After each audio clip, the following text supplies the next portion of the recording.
station where unknown forces strike the edge of ecology. Thanks so much. I'll turn the lights off and we get on with Christmas. So, a brief note, why do I talk about Christmas? Well, to me, all the talks I do are connected. And it started for me, as you know, most of you, with crop circles. And then, of course, you start to realise you're not being told the whole truth about things, and then you meet people like Marcus, and then you get into conspiracy theories, and before you know it, or if you're someone like me, a loudmouth, you start talking about these things, and then people seem to like it, and they ask you to come along and talk about them. But I've also always been fascinated by folklore, and growing up in Lewis with all the bonfire night and that, and that's one of the lectures I give, because I feel quite passionate that should carry on. And by the way, that was way over policed this year. Were you there? Was anybody there? The police presence was totally out of order and blocking all the roads off. You what, police state? Right, there was the evidence. But anyway, that's another story. So Lewis people, they have a reputation for wanting to get to the bottom of things and know more. And so then, of course, you start to be interested in other festivals. And I've always loved Christmas. I was brought up in a household that did Christmas. And as the years went by, I thought, actually, where does all this come from, You just take it for granted, don't you? Christmas comes along, and what the hell's it all about? Why do we do it? So obviously, you've got a religious view. You're going to have, one reason for doing it, and we're going to cover everything here, as much as we can in whatever we got, an hour, 55 minutes. So what I want to do here is what I've been doing for the last few years, is just sharing with people where this all comes from. And Christmas means different things to different people, and yet at the same time it means the same thing in many different ways. So we're going to see how all this blends together. And there's so much more to it than people think. And so gradually I just found myself giving talks about Christmas, and so I'm now going to do it for you as the double bill. So there we are. So, over the next few weeks, all of this is going to be going on, Mr. Reynolds. Right? We're going to have all kinds of strange things going on that we just generally don't do to this degree all at the same time at any other time of the year. And it's funny, isn't it? Because why? Why do we do this? What's that all about? And it's partly habit, because it's just what human beings do now. But that, to me, that's not good enough. I want to understand how we got to this stage. So let's begin by asking a question. Now, when we decorate our homes, why are we doing it? Why do we decorate our houses? What statement is that making? And ultimately, what you're doing by changing the environment around you, of course, is changing the way you feel. You are saying, I want to be different. I want to feel different during this time of the year. And that's the only time of the year we do it, to that degree, for those of us that do decorate our homes. And the other thing you will notice is, of course, often they're echoes of nature, and they glow. And of course, that's reminding us, in essence, that at this cold, dark time of the year, any little glow you can get, well, you grasp onto it, don't you? And nature is very dormant at this time of the year, for the most part. So to the ancients, it was a crucial time to know when the sun might come back, because life was hard at this time of the year. And having some way of marking when you knew the beginning of the warm times were going to come was important. So basically they built clocks, giant clocks made of stone. And whatever else Stonehenge is or isn't, one of the things it most certainly is a seasonal clock. And one of the discoveries that I think is quite revealing in the last few years is that the primary alignment is not for midsummer. Yes, there is an alignment for midsummer. The main alignment is for the midwinter sunrise. And we now know from looking at remains and that midwinter was the huge festival at Stonehenge. So that was the time of year that mattered more to them than any other time of year. And of course today people still celebrate the solstices at Stonehenge. So it's worth a quick look at what solstice means. Because again, we just say the word, we don't think too much about it. It's Latin, and it literally just means the sun stands still. So because of our orbit and the tilt of our planet, of course, you get seasons. And so when you get to an average 21st of December, and that can drift, but on average it's 21st, around there. the sun will come up at exactly the same point for 4 days running. So it appears to stand still. And of course it's at its lowest point. But then, on an average 25th of December, it starts the first discernible movement. And then, of course, it's beginning its rise back up. So that was the day you celebrated. It was like, yes, it's coming back. You've seen the evidence. Warmth will come again, the crops are going to grow. Hey, let's have a lovely time. So inevitably, festivals grew around this all over the world. And I mean, there are so many different versions of it. In the ancient Egyptian culture, the birth of Horus was said to be celebrated around the solstice. And there are various versions out there on the net that are not accurate, saying that he was visited by 3 wise men and all of that. That's actually made up. There is no evidence to support that claim. But yes, his birthday was celebrated around the solstice. And interestingly, his mother, of course, was the goddess Isis, in the best sense of that word. So the story of how Horus was born has got a lot in common with what then comes with the nativity story. And that doesn't do down what then follows, but it's a restatement of a sacred truth. So Horus's father, Osiris, had already been murdered before Horus was even conceived. It's long and gory, we won't go into that tonight. So Set had murdered Osiris, and Set was Horus's uncle, and now he wanted to murder Horus. So Horus had to be born in secret and brought up in secret and was on the run. And of course that has an echo of what then happens in the King Herod story. Because Herod wants to kill Jesus, and Jesus basically has to be brought up in hiding in Egypt. So there's a lot of resonance between these two stories. And there's various other things besides, which you can read much more about in the book, but I'm skipping through tonight. Another god that has a solstice birthday is Mithras. Now the Mithras cult was a big thing over here, especially in Roman Britain. And the military especially, military men liked Mithras. He was always tackling bulls, all kinds of astrological significance in there. Mithras again had an unconventional birth. He was born out of a rock in a cave. And in the Mithras story you get the sun god, the Sol Invictus, which just translates as the unconquered sun, basically. And Sol Invictus comes along and plays his role in the story, and guess when Sol Invictus' birthday is? 25th of December. And there are other deities around the world that basically have the same day, because of course it celebrates the return of the light. And whether you see that literally or figuratively, it's all amounting to the same thing. And you can see here how the depiction of Sol Invictus is just transferred seamlessly by the Romans to early Christianity. So there's almost that link. It just becomes Jesus in time. And the same symbolism, the halo, continues on. And that does not do down what comes later. It, to me, makes it actually more fascinating. So the Romans, of course, had a number of festivals that grew around this time. And much of what we do at Christmas has a lot to do with the Romans and other cultures, but we'll start with the Romans. So one of the festivals they had was Saturnalia.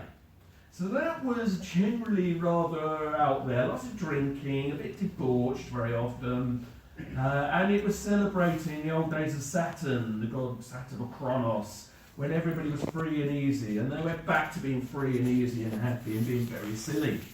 And you get an echo of this come back in the later misrule festivities of the medieval times, which we will come to. But the other festival, which tells us a lot about modern Christmas, was the Calendae festival, effectively a New Year festival. Read this description of Calendae by the 4th century Roman Libanius. Everywhere is singing and feasting.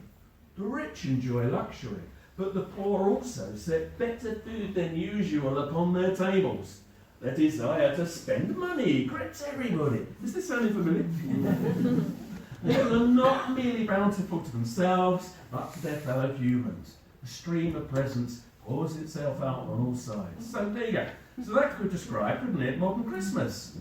And the context has shifted, but essentially we're still doing what they were doing long, long ago, before it became the Christmas that we know. And many of the old routines, rituals and traditions we had in the British Isles to do with Christmas actually originate from other countries. And many of them are lost.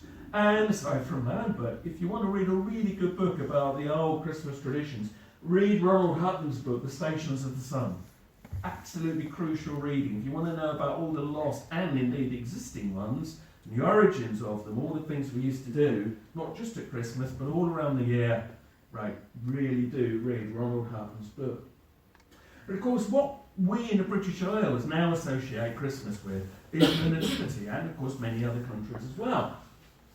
And we've already seen how there's a link back there to earlier mythologies, and indeed most scholars accept that the iconography of the Madonna and the Child is linked just directly from Isis and Horus.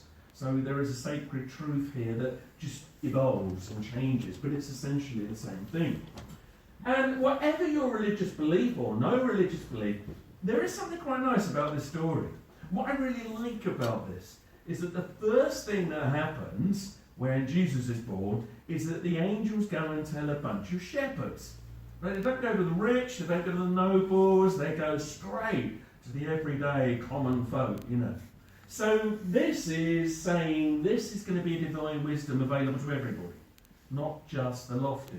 And that's reinforced by the way we always show the birth of Jesus in the stable, the animals, you know, the lowliest birth you can imagine. Interestingly, the Bible never mentions stables. Farmyard animals don't appear in the Bible in this story, and yet that's how we always imagine it. It does say there was no room in the inn and they had to lay him in a manger, but manger can mean many different things. And yet traditionally, this is how we see it. But there might be more to what this is representing than meets the eye. And we'll come back to that point in just a moment. So first of all, it's some lowly shepherds that show up, but then of course you do finally get some rather higher powers arriving. So you get the Magi, or the wise men, or the three kings. Now, three kings is a much later terminology, and we'll talk about that in one moment. So, the three kings, who were they? As far as we can tell, they came from Persia. They were probably Zoroastrians, and we get the word magic from Magi. So, they probably were astrologers. And the story goes, they saw the sign in the sky, they followed the star, they knew somebody really important had just been born. But could it be they are stars themselves? Because there is a lot of astronomical and astrological allegory, I believe, in the Nativity story. The three stars in the belt of Orion, who later on becomes associated with John the Baptist in later mythologies, are often referred to as the three kings. There's a number of cultures that call them the three kings. And of course, that they might give you another Egyptian connection, because a lot of people like Graham Hancock and Baval believe that the three stars in the belt of Orion, mirror the three pyramids at Giza, or vice versa. And that what they were trying to do at Giza was to literally recreate heaven on earth. They are mirroring the heavens. And the three pyramids also sometimes get called the three kings, after the three kings who reputedly made them. There's some, of course, argue with that. So there's much more to this. And by the way, the Bible never says there were three wise men. It just says wise men. In some cultures there were 12 of them, other numbers in different cultures. The reason we think there were three is because it says there were three gifts. And so everybody imagines three. But it never actually states that, curiously. So stars, very much at the core of the story. So what was a Christmas star, right? There's been a lot of speculation. If it existed at all, some say it was a paranormal event, but others say, well, maybe it was a comet or a supernova. The only trouble is there's nothing that distinct around that time. Although interestingly, Halley's Comet was around when Matthew was writing his Gospel years after the event. So maybe that inspired him. But other people think it might be one of two things. Some say that it is simply the star Sirius that it's referring to. Sirius, remember, was Isis to the Egyptians, so another Egyptian connection there. On a single night, Sirius can rise and be seen to pass from one horizon to another. So often travellers would use it to guide them across the desert. So maybe it just refers to that. But then a number of people believe, no, there's more than that. A conjunction is when two or more planets come together in the sky. And this was seen by astrologers, especially in these days, as very meaningful. Now, interestingly, in 7 BC, you get 3 conjunctions of Saturn and Jupiter. Now, that would be seen as very meaningful. It was heralding, a whole new era about to begin. Well, 7 BC is around the time when a lot of scholars now think Jesus was probably born. Because he couldn't have been born as late as 1 AD, as we call it, because Herod would have been dead by several years by then. So Jesus had to have been born earlier than that. And it's just strange that many clues, a lot of people say 7 BC, is also the year where you get these 3 conjunctions. So could it be the Christmas star was actually Christmas planets? And that briefly takes us back to the nativity scene. Because some people, like Adrian Gilbert, believes that the original placements of figures in a crib scene, and they often used to follow the same pattern, is actually an allegory of the sky in 7 BC, showing you when Jesus was really born. So the 3 wise men, the Mercury, Saturn and Jupiter, and then you've got Taurus, the bull, Aries, the ram or the lamb. Interesting, isn't it? And this has got mixed up over the years, not everyone's followed the same placement, but it is quite common.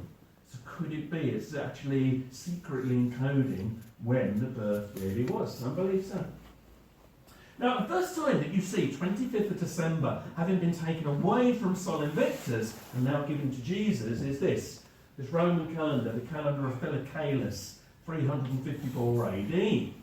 Now, this is, I think, an interesting moment because the Romans at this stage were just about to become Christianized. So they start to accept Jesus into their kind of pantheon of gods, and then, of course, finally get rid of all the rest of the gods. And what we also find at this stage are arguments about what was the big day. Because Christmas Day, to begin with, was not the biggest day in the early Christian calendar. The Epiphany was. But the Epiphany originally referred to the baptism of Jesus. Okay? And some even said it referred to the wedding at Cana, if you know your Bible stories. It was only later that it became associated with the arrival of the wise men. And so the early church got into many arguments about this, and the Gnostics, and it was all actually quite unpleasant. So finally they had to sort it all out. So they had to hold a council, the Council of Tours in 567 AD. Actually, I'm cheating here, because that's the Council of Nicaea. But there isn't a picture of the Council of Tours, so this will do. So they finally all sat down and they worked out what is the Christmas tide calendar going to be. And that's when they finally thrash out the 12 days of Christmas. And here is what they would originally be and then would originally or ultimately evolve into. It's changed a bit over the years. So obviously Christmas Day at the top, St. Stephen's Day or Boxing Day, and so on. Suffice to say, I'm sure you will celebrate Pope St. Sylvester's Day on New Year's Eve, yes? No, apparently you should. Actually, some countries do. And one of the ways to celebrate it is to parade pigs on leashes. I've never found out why, but apparently they do. So what this all meant by the time you get to the medieval times is it's, of course, a fantastic excuse for 2 weeks of merriment and feasting.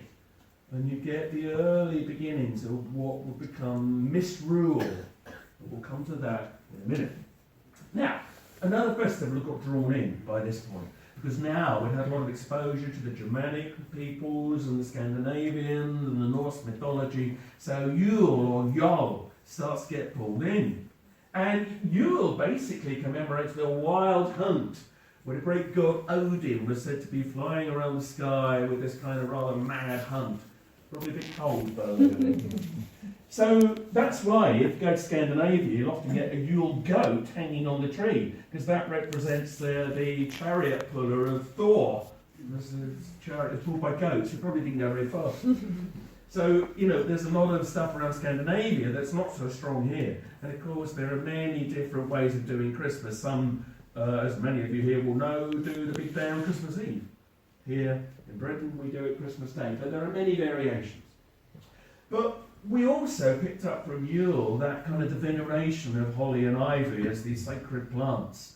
So yes, you get the Christian carol later on, but they were seen as sacred because holly and ivy at the cold, dark time of the year was doing very well. And it gave you hope. It showed you that if that could get through this period, so could you. So bringing it into the house and decorating your home with it was a good luck charm as much as anything else. And that, of course, will gradually evolve into the plastic extravaganzas that we have today. And if you ever want to know why you must get your decorations down by 12th night, reason is it was believed that in amongst all the greenery were elementals, elves and sprites and fairies and that kind of thing. And they were actually generally quite mischievous. But there was a truce between them and us over Christmas. The truce ended on 12th night. So if you didn't get the greenery out of your house by then, they'd be trapped in your house for the next year, getting up to no good. So remember that. Your tree's still out after 12th night, right? And you've got yourself to blame. Now, traditions, of course, then grow around different things. And people not having much money was a big, big issue. So they would do this thing that was called wassailing. It's from the old Anglo-Saxon wassail, which literally means be in good health. So when you chink your glasses and say your health, you are basically wassailing. So you don't want to be arrested for begging, but if you put this bunch of hot spice punch together and went from door to door, you could get a bit of money in return, and you would offer the bowl and say, wassail, and hopefully somebody would give you some money. And the giving of money to the poor became a big part of this time of the year, generally on St. Stephen's Day. That's when the alms would be distributed, and often money would be collected in boxes across the year, and then broken open on St. Stephen's Day, hence Boxing Day. And there are other reasons why we call it Boxing Day. The carol, King Wenceslas, of course, commemorates this. So Wenceslas looks out and sees the poor man in the snow, and sends his page down, give him some money, and they bring him in, make him feel nice. So it's commemorating this. Wenceslas was a real man, by the way. Duke of Bohemia in 900 AD, although he was murdered by his brother in the end. Well, there you go. Not very Christmassy. That's how it is. So this all gradually develops into what we call Boxing Day over here. This is a satirical take on Boxing Day from the Victorian times. Because what was happening was anybody that had done the smallest thing for the money classes, they were queuing up at their door on Boxing Day waiting for their money. And this really started to annoy the nobles and the landowners by the end. So it all got watered down, and now Boxing Day is a recovery day, really, isn't it?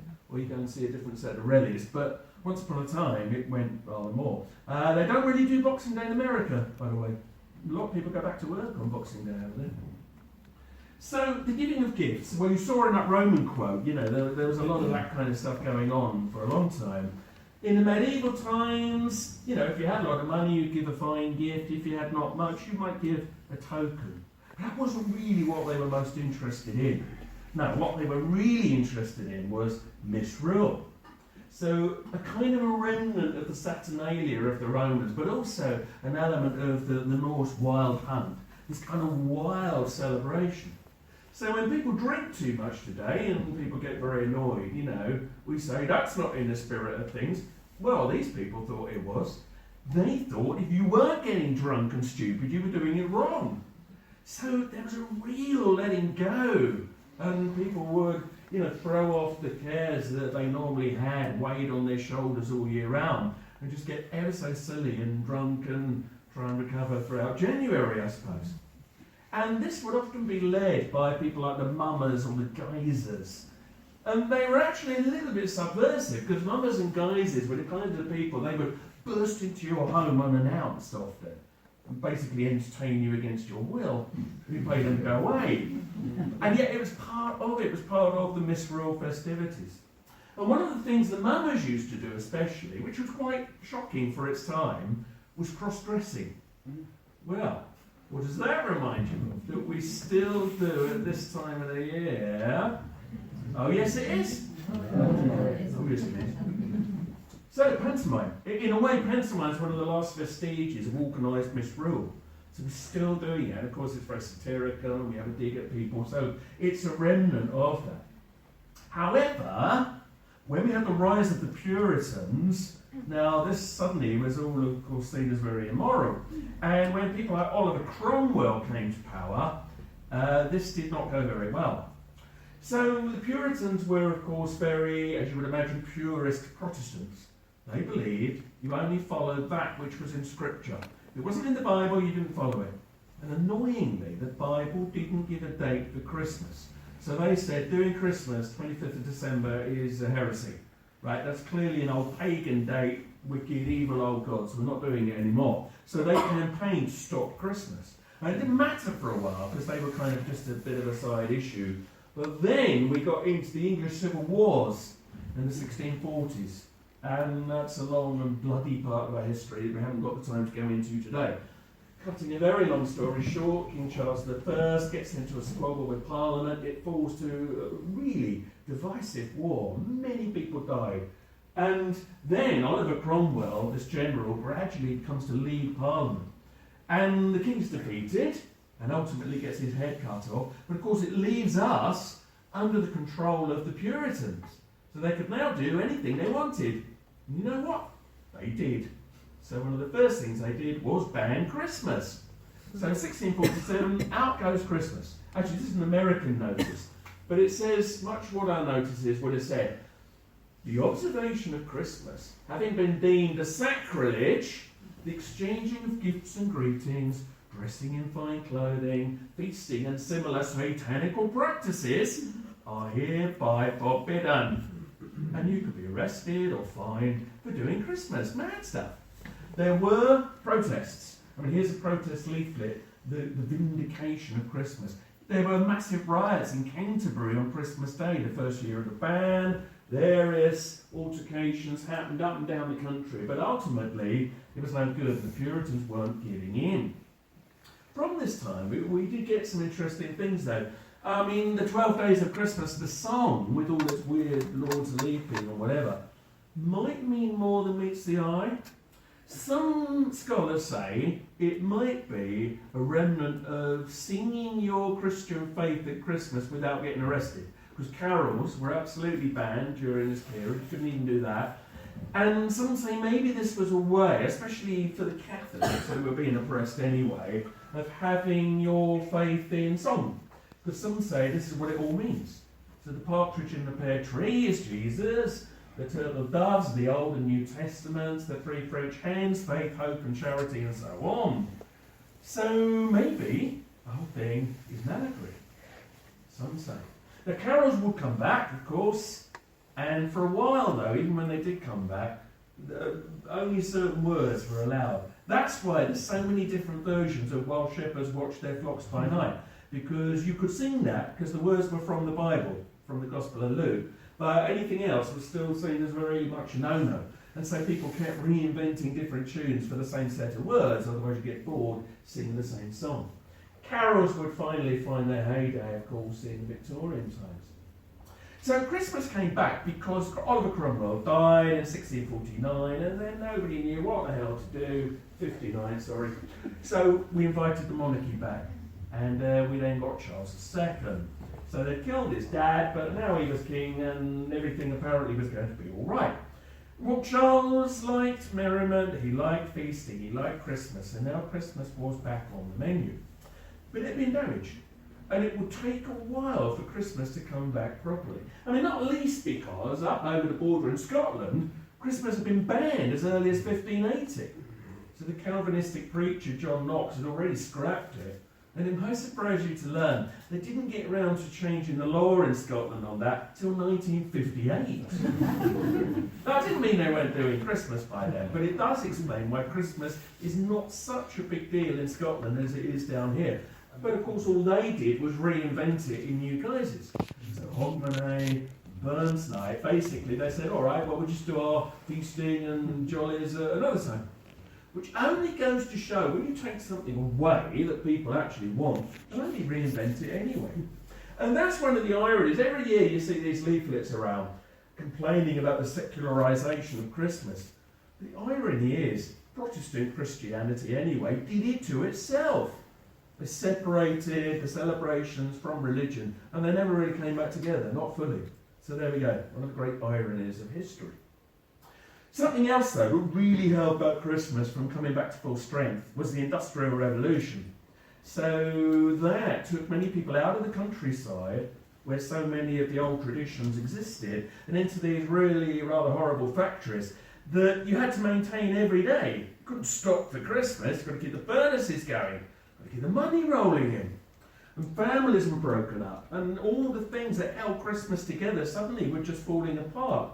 And that caused issues. I mean, depressingly, right, the big newspaper of the day was the Times then. Between 1788 and 1835, there are several Christmas Day editions of the Times that don't even mention Christmas. No one cares. It's not interested anymore. So how did it all come back properly? Well, it's generally recognised that one of the big factors was the arrival of Prince Albert. So he marries Victoria in 1840, and they both of them have quite a strong social conscience, actually. They're concerned about the way the family is falling apart and whatever. But of course, coming from Germany, he brings with him many of the German traditions that have not atrophied in the same way over there. So he sees Christmas as a way of instilling the family back as a central focus. So when they start to have children, and then their own family starts to grow, every Christmas there's a clear effort to link the iconography of the royal family with the iconography of the Holy Family.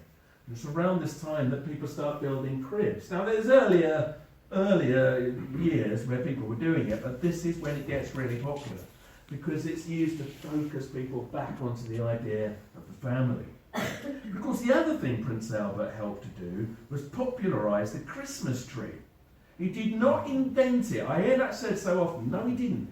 There's records going back to the Druidic times of dressed trees, right? So, no, he didn't. But yes, he did popularise it. Because when the front of the Illustrated London News showed this, the Christmas tree at the palace, people around the nation went, "Whoa, that's lovely. I want one of them." And within a few decades, it was just routine. If you didn't have a Christmas tree, you weren't really doing Christmas. They went out of fashion slightly in World War One because they were seen as a Germanic thing and people protested, so they didn't have one, but they soon came back after the war. Now, other things start to evolve around this time. So the Christmas dinner gets reinstilled. Factories are compelled to give at least one day off so the family can come together over Christmas. So the traditions start to build. And the food that we eat at Christmas, well, that's come and gone. It used to be roast beef very often, and then all kinds of poultry, goose very often, and turkey comes a bit later. I mean, it's been around since 1500s, but it was very expensive. It's only really 20th century where that really takes over here. Although if you're vegetarian like me, you might be eating turkey. Nothing wrong with a good nut roast, eh? Now, Christmas crackers. They also evolve around the same time. Many countries don't do Christmas crackers, perhaps surprisingly. America hasn't a clue what they are. But we love Christmas crackers. Invented by Tom Smith, there he is, in 1847. So Smith claims, because he was a manufacturer of these sugared almonds that were wrapped in paper. Now he claims one Christmas, he was sitting by the fire, unwrapping one of these, and the fire went bang, just as he was opening it. And he thought, oh, wouldn't it be nice if they always went bang every time you opened it? Now that sounds like a lie to me, but anyway, that's what he said. Sure enough, he invented the Christmas cracker. Now, Christmas table wouldn't seem right without one. And something else that might be in your Christmas parlour by now would be the Christmas card. So here's the first officially widely distributed Christmas card. So Henry Cole worked for what would become the post office, and he got sick of writing out all these handwritten notes for people every year, so he came up with the brainwave of printing them. And of course, it set a massive trend, which is still alive today. It was not without controversy, though. You might see in the middle there, the little girl is drinking wine. That would really upset the moralists. Very frowned on. But all of this is kind of paraphernalia. I mean, what about the spirit of Christmas? Now, how did that come back? And it's generally recognised that the turning point for that was the publication of this book here, A Christmas Carol by Charles Dickens, of course. The problem we've got with this story is it's been overused and there's been too many mediocre adaptations of it. And that's a shame, because if you've never read the actual book, I would really recommend that you do. It's incredibly well written, it's beautifully written, it's moving, it's scary, it's a ghost story. But you will never feel more Christmassy. Honestly, if you've never read it, you're really missing out. Don't think because you've seen this enacted by Muppets that you know it's Bless them, but that is not the same thing. Anyway, you will be aware of the basic idea of it. So Ebenezer Scrooge actually is a satire. Dickens is having a dig at real people who were now around post-industrial revolution, for whom only money and business mattered. So he's having a go at these people. So Ebenezer Scrooge once loved Christmas, but now all he cares about is money. He's not a nice person. One Christmas Eve, he's visited by the ghost of his former business partner, Jacob Marley, rather eerily. Marley shows him what's in store for him in the netherworld, which is life as a wailing phantom, chained up by all the money boxes and ledgers and all the things of business that meant so much here. They mean nothing in the next world. But you're chained by them, and they now weep and they wail because they see the good they could have done in this world and didn't, and now they've lost the chance. So of course it's going to have a happy ending. So Scrooge is shown scenes from his past. In a way, it's the first time travel story. He sees Christmas around the world. Even his poor employee Bob Cratchit does Christmas and he hasn't got any money. So he's shown this is not a waste of human time and money. It's actually a necessity for the human spirit. So sure enough, Scrooge changes, and the ultimate expression of this is where he does decide at the last minute to show up for dinner at the house of his nephew, who only the day before he's sent away with a bar humbug, hence the old cliche. So it all sounds cliche, but it's actually not. If you read it, it's really powerful. And just sit by the tree one year and read it over Christmas. It'll only take you a few hours. It's not a long book. Really recommend it. If you do read it, you will find this character in it, the Ghost of Christmas Present. Big, jolly, giant, robes, beard. Now, well, who does that remind you of? Who now, around this time, is making his true ascent? So, Father Christmas, often in green and other colours at this stage.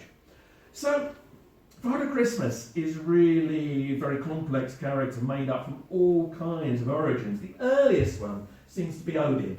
So the wild hunt through the sky, we saw that. And Odin was said to fly around the house on his 8-legged horse, which they had in those days. And basically would reward the good, punish the bad. That's the flip side of it. And this gradually evolves into a more kind of warm figure. You can see how it evolves. And then he's more druidic, he's got the Yule log. Even by the mid-1800s, he's still quite pagan looking. He's riding the Yule goats, got the wassailing bowl. And it's only near the end of the 1800s that he starts to look more like what we know. Thomas Nass's famous picture here in 1881. Now he's the gift giver. And now he's beginning to blend with the character of Santa Claus. Because by now, it's all getting mixed in with St. Nicholas, the patron saint of children, and many other things as well, by the way. And Nicholas is much bigger on the continent than he is here. But we have a lot to do, for instance, with the Dutch. So the Dutch have turned him already into Sinterklaas. And he arrives on 5th of December, actually, and with his rather controversial companion Pete, who used to be done in blackface. They won't allow that now. So Sinterklaas is a composite character that we ourselves then took and changed. We had a lot to do with Dutch colonists in America. So we imported some of these things, but not all. But around the world, there are different variations on this. In Russia, they had Grandfather Frost, or Did Moros, often in blue. Odin is said to have worn a blue robe sometimes. But you might get your presents instead from the Christkindl or the Christ child. So in some countries, they believe the kind of the youthful spirit of Jesus is alive and comes out on Christmas. But you better hope you get some of these and not Belsnickel. Belsnickel is a much darker version of Santa Claus. And he's a bit grumpy, and if he's in a bad mood, you might get a really rubbish present. You might, if he's in a good mood, you might get something better. But hey, hope you get Belsnickel and not his one-time companion, Krampus, the Christmas demon. He seemed to hang out with St. Nicholas sometimes. And you can see here what Krampus does to kids who've not been good over Christmas.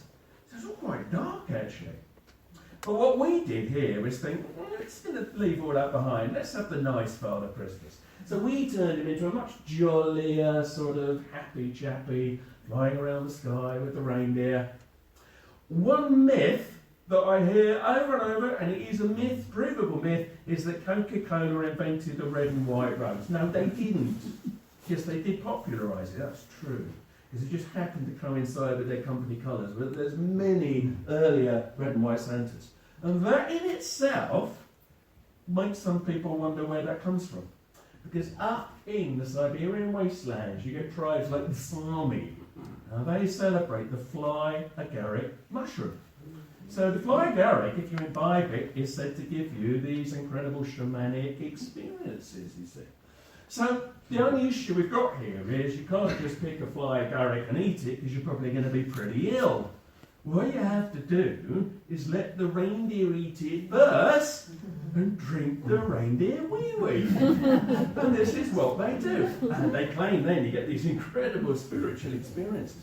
So maybe then it wouldn't be such a stretch to imagine you fly through the sky with a reindeer, man. And it's true. And so next time you see a little Santa on a red and white mushroom, that's probably why. It's true.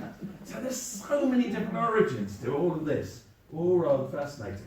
Although ultimately, man in the sky, white beard, incredible powers, who does that remind us of?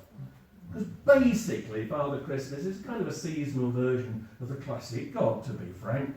And why not? You can see how that might evolve. Now, we always say, don't we, that Father Christmas lives at the North Pole. We associate snow and ice with this time, even though often it isn't now. But of course, between the 1500s and the mid-1800s, we were in the Little Ice Age. When, the Thames used to freeze over and all this. And so, in the collective memory, Christmas often was white. So by the time Bing starts singing about all this in 1942, there is a genuine memory for some people attached to the real white Christmas. This song is said to be the most successful song of all time in terms of sales. And I think there's good reason for that, because of course we were at war when this song was released. And people stationed around the world in places they'd rather not be, hearing this song, it pulled them back into nostalgia and a memory of how Christmas once was, and of course how they hoped it would be again. So although it sounds a bit schmaltzy to us today, in its time, it was very moving for many people. Anyway, just because it's wartime doesn't mean you get rid of all the old traditions, does it? One thing you read over and over is that kissing under the mistletoe is a Norse practice. Well, maybe. Certainly mistletoe was given as a sign of love and friendship, and the Druids use it. There's actually no record of anybody kissing under it until at least the 1700s, so it might be that's a little bit more modern. It's a brief mention of another war, because of course in World War I you get the Christmas truces. And it's been hugely exaggerated, this story. It did not happen right across the trenches, but it did happen in a few places, like here, where our troops stopped killing the enemy, they stopped killing us, and they climb out and sing carols and have cigarettes and play football, as this picture attests. And then, after Christmas, they get back in their trenches and start killing each other again, because that's the human race for you. But it's a rather nice moment. Rather sadly, though, this was widely seen as fraternisation. Didn't go down well with the public at all, and in later years, in the First World War, it all got stopped, which is perhaps a bit sad. Now, after World War II, suddenly things changed. Germany, of course, has got issues, it's got to rebuild itself, and the German Christmas is now not so popular. So America starts to set the trend for Christmas. And America's doing very nicely, thank you. I mean, we're probably pasting together newspaper paper chains, and money was not so rife here. But in America, no, they're doing well. So children are encouraged to ask for bigger presents, better bikes, nicer dolls. Now, of course, they want a 150 quid computer game, and that's another story. But the arms race really begins here. And it's around this time that you start for the first time to see the pressures of Christmas being depicted. And this is really where that slight cynicism about Christmas starts to creep in, especially in this country, because we're very prone to Christmas grumbling over here. But I think this is to mistake commercial Christmas with actual Christmas. It's not the same thing at all. And I mean, to be fair, you cannot help but feel resentful when Santa's trying to sell you cigarettes, Merry Christmas for every smoker, and stop the rest of you. So this is now being used, Christmas is being used to sell dreams. And ladies, what would you like for Christmas the most? Could it be, on Christmas morning, you'll be happier with a hoover? So, you can see kind of what's going on. Maybe you would be, I don't know, but you can see what's going on here. Now, I mean, other things come out of this that are good. Christmas lighting gets cheaper, might still burn your house down, but it's getting there. Although, of course, that also begins another arms race that might have got slightly out of hand by now. But think about it, though, Christmas lights. I mean, that is the essence of Christmas. Because whichever way you look at it, it's always been about light in the darkness, celebrating the return of the light. So to stick a little light on, you are very much in the spirit of it. But shops, of course, also realise this. So they become grottos, They use it, they draw people in, and of course this is where some people get a little bit annoyed.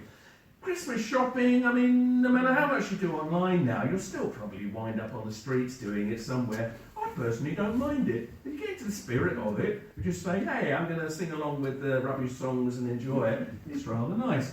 It's when you don't know what to buy people. That's when you get completely worn out at the end of the day, isn't it?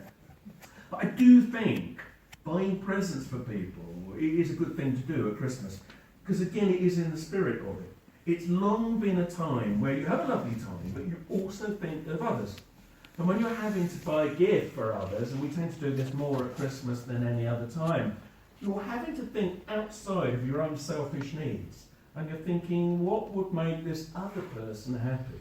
What would be nice for them? And that's, I think, a useful thing to do. And I mean, similarly, if you write Christmas cards still, I know that's something I personally get my dog to write mine. But now, I mean, what's interesting, a lot of people predicted the death of the card, and it hasn't happened. Yes, they're slowly, sales are going down because of social media, but actually nowhere near as fast as people thought, because some people still like sticking a bit of card in an envelope. And it might be, especially if you're not on the internet, the one time you think of that one person you've not had any contact with all year, but just give them out 5 minutes, it's a nice thing to do. So this is all the plus side of commercial Christmas. The downside of it is this kind of poster here. This is American, I know, but Christmas shopping madness. Right, look at the eyes. You'd think it was a war, wouldn't you, not Christmas? And then, of course, we've got all this Black Friday insanity that's been imported in, which is just basically a materialistic con to get you all to part with your money very quickly and make them nice and rich. When you look around, you can often get better bargains elsewhere. So if you want to scrabble and fight people to buy a telly, well, fine, get on with it. But don't believe that it's part of Christmas. That's what it's been sold to us now. It's part of your Christmas experience. No, it's not. It's got absolutely nothing to do with it. Now, one good commercial thing, and I think we need to get back now to the real meaning of Christmas, was this record here. Do they know it's Christmas? Right, you can be as cynical as you want about charity records, but to be fair, the song itself is good. It says, have a lovely time. That's great, but also you might want to think about people who are not having such a lovely time. Well, that's good. That's very much in the spirit of it. And it's raised lots of money over the years, and various versions since the original. Some other great Christmas records. Here it is, Merry Christmas. It might shock you to know this is not a hit anywhere else but Britain. Right? It flopped everywhere else. But if you actually listen to it, it's obvious why. It's such a British song. It's about the British Christmas. But one song that has more international appeal is John Lennon, of course. So this is Christmas, and what have you done? And that second line is a killer, really, isn't it? Because it makes people think, oh yeah, my God, what have I done? Another year's over. But that's quite nice. It makes you think, takes you a little bit more deeply. So, anyway, in all the polls taken in the last 2 or 3 years, what's, according to all the polls, the most loved Christmas record in Britain today? Guess this? Anyone? Oh. Yeah, well done. The Pogues. No, White Christmas doesn't feature. So, A Fairy Tale of New York by the Pogues is now the nation's favourite Christmas song. Now, when you say that, you always get people go, oh, I've never heard it. Yes, you have. If you've ever stood in a shop or had to tell you on over Christmas, you've heard this song. And it's the one that goes, da da da da da da da da. And actually, when you listen to it, of course, it's about a couple breaking up over Christmas and they have a very big row in New York and slag each other off. But you see, people like it because, hey, it is a great tune and it's very Christmassy. But it also reminds you that it doesn't always go straightforwardly at Christmas. There are people that get naff Christmases. There's a lot of loneliness at Christmas. And people appreciate the song because it kind of acknowledges that. And if we do know anybody that's going to be lonely, well, a simple phone call or a knock at the door can make all the difference, can't it? So we always need to remember that. Yeah, have a great time, but do think of others too. Better to do that than go the other way, you know. Christmas my arse. Well, you know. Christmas grumbling is a real disease now in our nation, and I say it ought to now stop. And when you see these anti-Christmas stickers, especially when they can't even spell, you do have to get annoyed, really. Because I think they're fundamentally misunderstanding. They're seeing commercial Christmas as everything. It's not, is it? Okay, you can't stop that. That's always going to be there. You've got to separate it out. I mean, what if we did cancel Christmas anyway?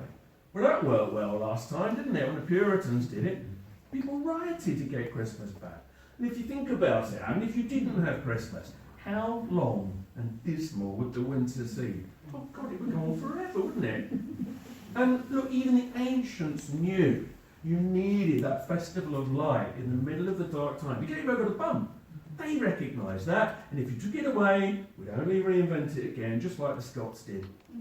So maybe we ought to cherish Christmas a little bit more. And anyway, whatever you think about it, the following will all be going on in the next few weeks. If you're a kid, marvellous time. Do you remember how you felt as a kid? I do. Magic. Eat, drink and be merry. Nothing wrong with a bit of that here and there, eh? What's hail? Drink your glasses. Be in good health. You can always improvise if you aren't by yourself. There are just certain tropes of Christmas, love them or hate them, they're going to be there. And I sort of think, hey, why don't you just give into it? Put a silly jumper on, just have a bit of a laugh and go for it. I mean, look at this bloke. He's got it right in my school. Are you on a little bit of misrule? I've no idea what's going on there, but that's great. But if you do want a slightly more solemn side to it, I always think there's a moment that you get over Christmas. Now, you can choose it to some degree, but I think the best time is the early hours of Christmas morning. About 1 in the morning. You might be, if you're religious, coming back from midnight mass, or you might be coming out of the pub, but finally people are drifting home, and the children across the nation hopefully are finally asleep, and there really is stilling. It's like no other time of the year, there's the silent night, silent night. It stills. And personally, I always like to just have a little time and just sit quietly, because by the next day, right, the madness starts, and you're not going to get a chance again. I would just like to you can call it what you want, meditate or pray or whatever, just to centre in. And I like to just think about where this has come from. Because it's meant different things over the years. And yet, as I said at the beginning, it's also always been the same. It celebrates light in the darkness. And the world can be dark sometimes, as we all know. So why not celebrate light? Every now and then, doesn't do any harm. And whether you see that light as the Messiah, the light of the world returning, or literally the sun returning, does it matter? Does it matter? And I don't think it does. One last Christmas song. One of the great Christmas songs is Greg Lane, who sadly died at Christmas again. There we go. And the song, I believe in Father Christmas, is the one that goes, they said there'll be snow at Christmas. You know that one?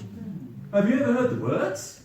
Right, next time you hear it, stop and listen to the words, because it's not what you always think. It's actually a song of disillusionment to begin with. So they said there'll be snow at Christmas, and he looks out the window, oh, and it's raining. And he comes down to see Santa in the middle of the night and sees through his disguise, and you think, oh no, that's a bit miserable. The reason this song is so loved, though, is if you then listen to the last verse, it kind of pulls it all together and says, yeah, but none of that matters. Because Christmas is ultimately what you make it. And I really like the last verse. I'll just quote you the last verse here, because it's apt. And forgive me singing, but it goes, I wish you a hopeful Christmas.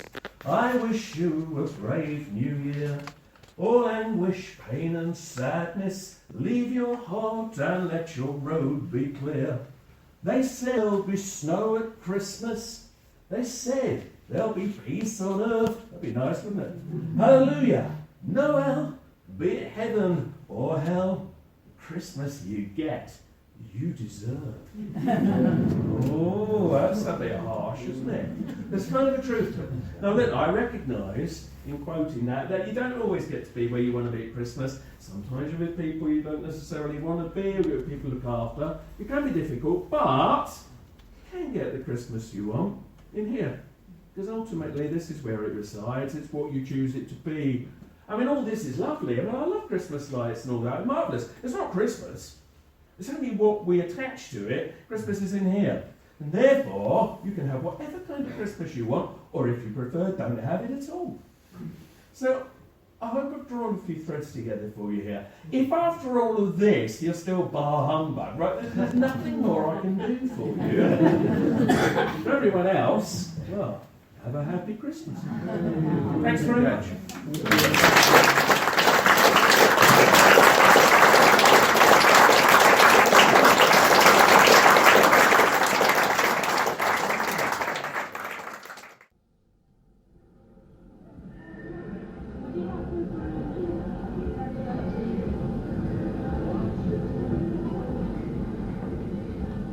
the information where unknown forces strike the edge of ecology.